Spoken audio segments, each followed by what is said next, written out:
Academica Media.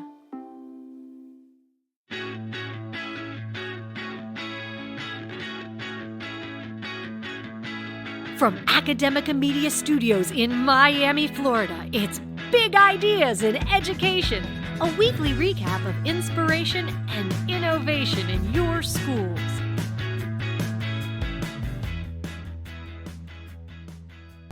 Welcome to the show, everybody. I'm Ryan Kairalla. Sometimes the big ideas in education can come from small places. A notable example of this is our topic today, microschools. Here to engage with us on this topic is David K. Richards, a nationally recognized education leader and the founder and CEO of Changemaker EDU, a growing network of microschools and an incubator for school founders across the country.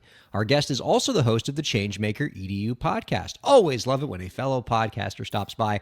You can find out more about our guest's work by visiting changemakereducation.com. David, thank you so much for being on with us. Thanks for having me. Excited to be here. Excited to dig into this topic. It is one that we have not given enough attention to, and particularly in the last few years, this particular education movement has grown. And so it seems as good of a time as any to engage with this topic with an expert. Let's start with the very basic question. What are microschools? Yeah, it's really simple. The National Microschooling Center, which has been around for a few years now, actually defines it by the number of students. So if you have 5 to 150 students, you are a microschool. So 5 students, maybe it's like a homeschool mom with a few kids down the block. That's 5 students in her house. That's a microschool.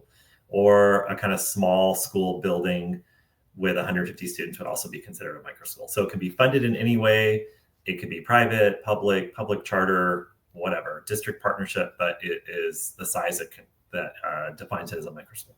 That's interesting. That's actually a lot more over-inclusive of a definition than I would have come up with if somebody were to ask me what a microschool was, right? I think of sort of the model that became sort of popular during COVID, a lot of people moving school into their house, 2 or 3 kids from around the area, very tech focused. But you're saying it's more expansive than that. It can even be 100 or 150 students and you'd still call it a microschool.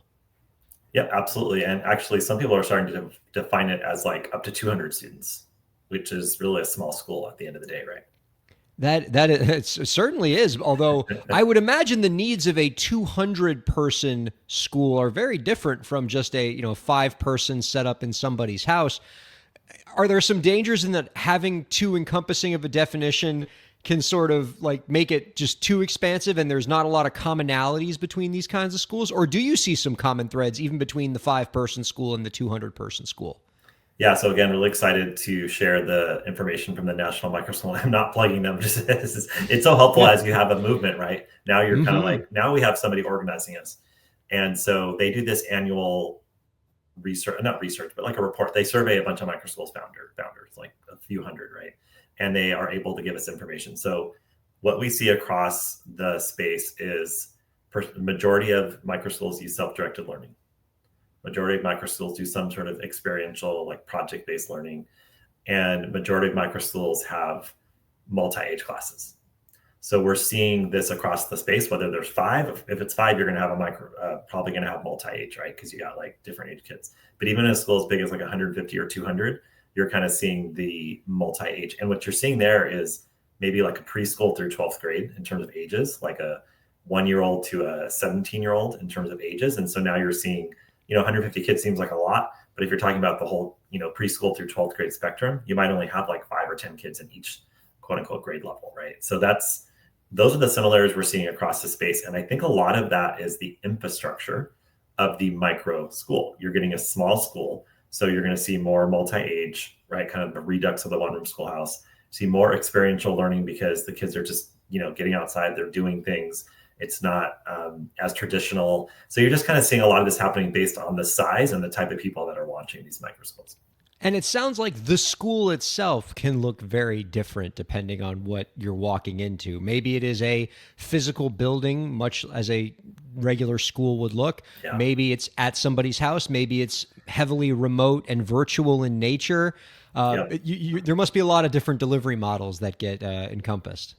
Yeah, absolutely. There are. And some of them are even like, hybrid models, like 2 days a week in the building, 3 days a week online. Yeah, multiple different ways of doing it. Facilities, it could be like sharing with a church. It could be in the basement. It could be an old yoga studio. There's just so many different ways that it's happening. It's really exciting.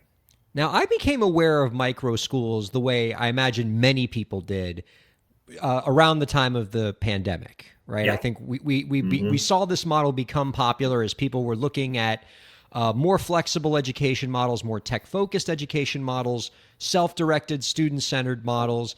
Would I be correct in saying that this model has grown in the last few years since the pandemic? Oh, absolutely. Yeah. The amount of people looking at microschools, I think it was accelerated by the pandemic. It was already picking up a lot of steam before the pandemic. The homeschool percentage of homeschoolers, I'm not going to get the numbers exactly right, but it was probably like double. I think went from like 3 to 6% or 4 to 8% before the pandemic. And then it increased more during the pandemic, obviously. And then there was a question around like, oh, is this going to keep going now that we're kind of getting back into brick and mortar schools and, back to the normal way of life? And it did continue, and it did kind of accelerate and increase in terms of popularity.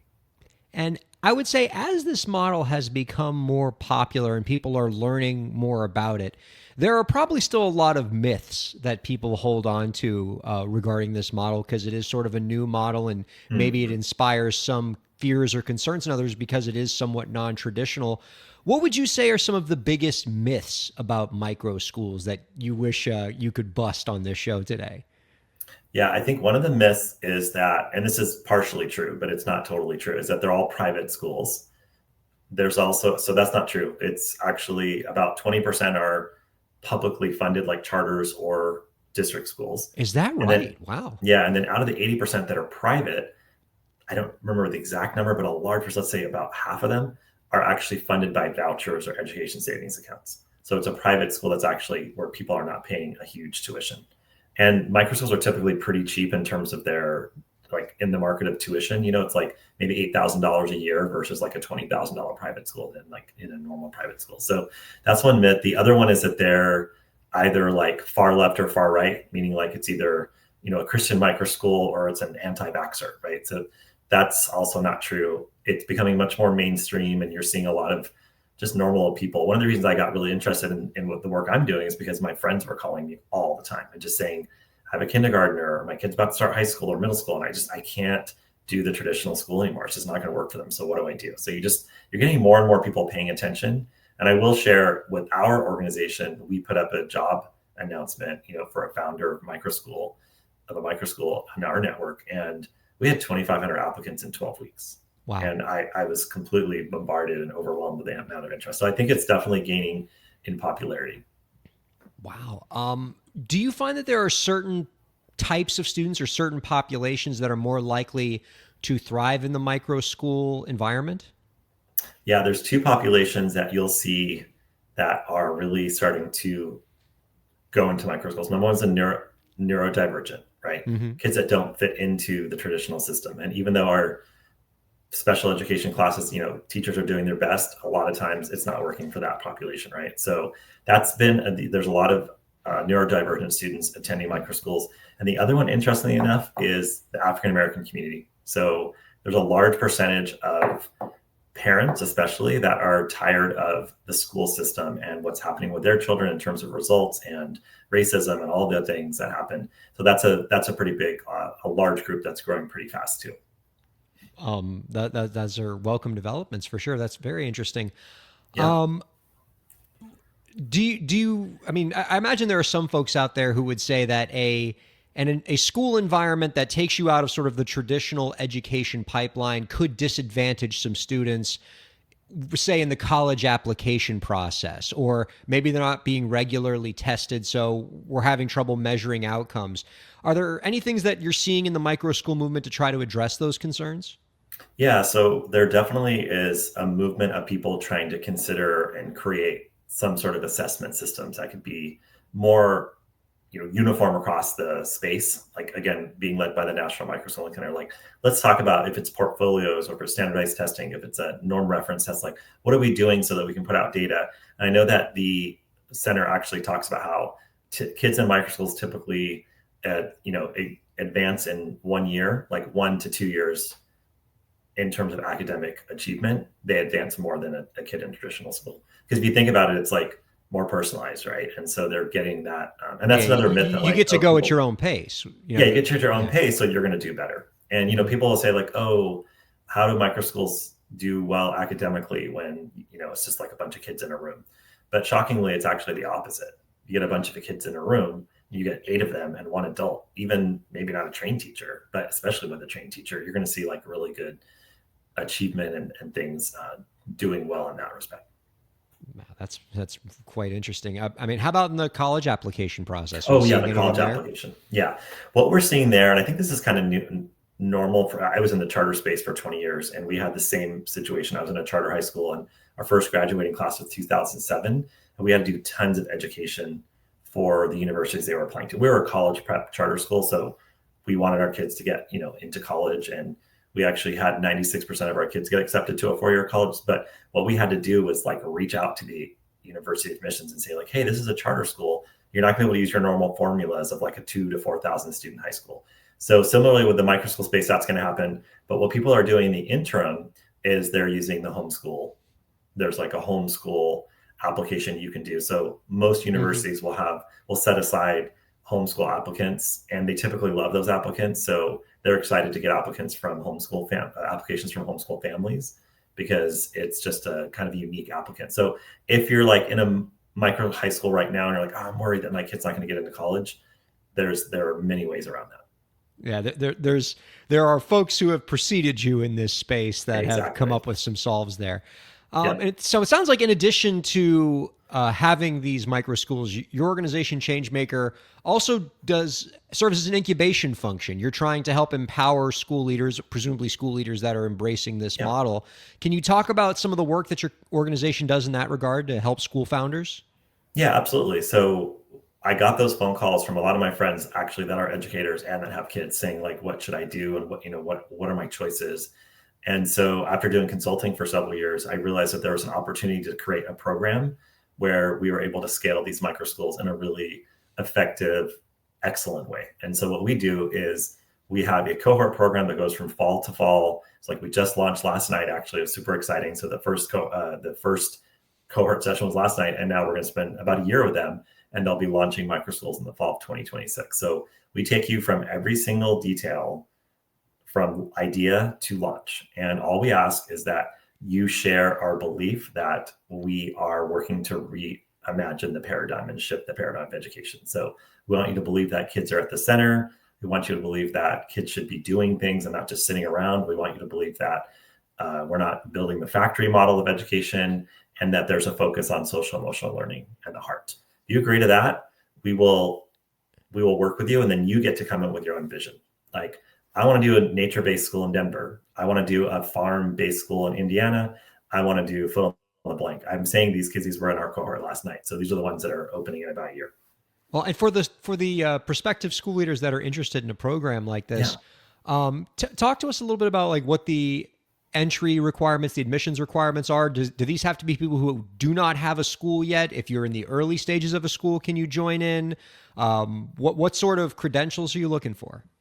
Yeah, so you do not have to if you are in the early stages of your school, that's fine. We typically work with people that have not opened a school yet, but I do have people call me all the time that are like, I'm in year 1 or 2 and I'm really struggling, because you think about it, it's like the mom and pop, small preschool, and all of a sudden you're all by yourself doing everything, right? And so we offer you that support and that community. So we do have people that are maybe in the early stages, like the 1 or the first or second year, that are could be a good fit for our program. And some people call me like, oh, is this a franchise? And it's like, no, it's not a franchise. It's an affiliate model, which means you are affiliated with our network. You have your own legal entity, and we are your partner. So what that allows you to do is to, like I said, come in with your own vision. And so it doesn't even have to be a school leader. We have a lot of teachers that maybe are interested in leadership, or, they're small 25 student schools sometimes. So it's like running your own classroom, and then we support you with all the business stuff. So it's not as hard as you think. And yeah, so that's kind of the profile of who we work with. And you don't need to have tons of upfront capital. You don't need to have all this experience. You just have to have a great idea and be willing to put in the work. That's really interesting. And very pleased and impressed with the work that you're doing to invest in education leaders. I think that's really a need that we don't, see enough of, right? There are no shortage of incubators and accelerators out there to help entrepreneurs start their business ideas, but not nearly enough in the social entrepreneurship space, and particularly in the education entrepreneurship space. So good on you for being in that line of work. That's terrific. Thank you. Let me ask you just kind of one more universal, high-level question about micro schools. Our audience is primarily in the traditional education space, a lot of brick and mortar K-12, more than 200 student schools. What would you say are some things that traditional education settings might learn from micro schools? Yeah, well, interestingly enough, I did have a superintendent on my podcast who said you should go and do a presentation at the superintendent's conference because you're going to have at least 50 people lining up and saying, we want to partner with you to do this in our district. So I think you're going to start seeing more and more of them come to school districts where, I have a friend who's a superintendent and he has his special education students that he was really struggling to serve in his district, created a microschool on the side, kept it nice and small, very focused on those students, and they're doing really well. So I would say what you can learn from microschools for, folks that are in larger schools is think about ways to create smaller groups and smaller environments. So I talked to a resource teacher and she was like, oh, this is what I do all day in my classroom, right? She's got 15, 20 kids, multiple ages, different grades, and she's just kind of figuring out what they need and personalizing the instruction for them. So thinking about how do you create smaller groups, like small, not just, I know we have schools within the school. That was the whole movement. So you go from 2,000 to 500. But now I'm saying like out of those 2,000, can you think of spaces where there's 10 kids or 20 kids and kind of mimicking that microschool feel where every kid's really well known, you're really getting to know them, and then you're personalizing the instruction, which again is like the one room schoolhouse, right? So it's possible. Our guest has been David K. Richards. He is the CEO of Changemaker EDU. You can find out more about our guest's work by visiting changemakereducation.com.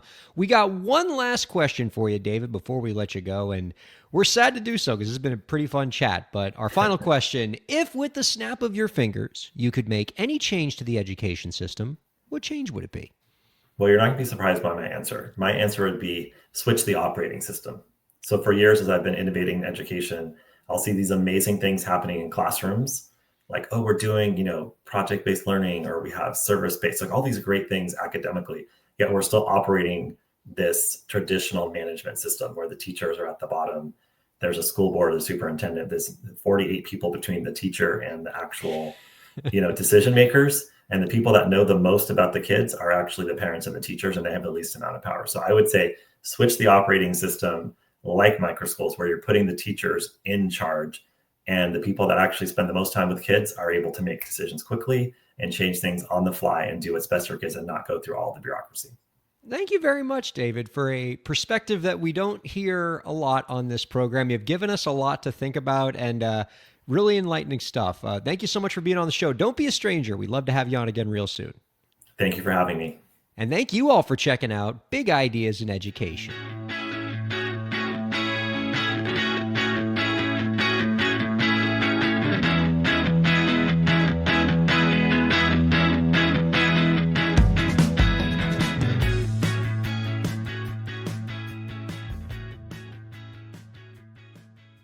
The views expressed on the preceding program have been those of the hosts and guests and do not necessarily reflect the views of Academica, its clients, staff, affiliates, or advertisers.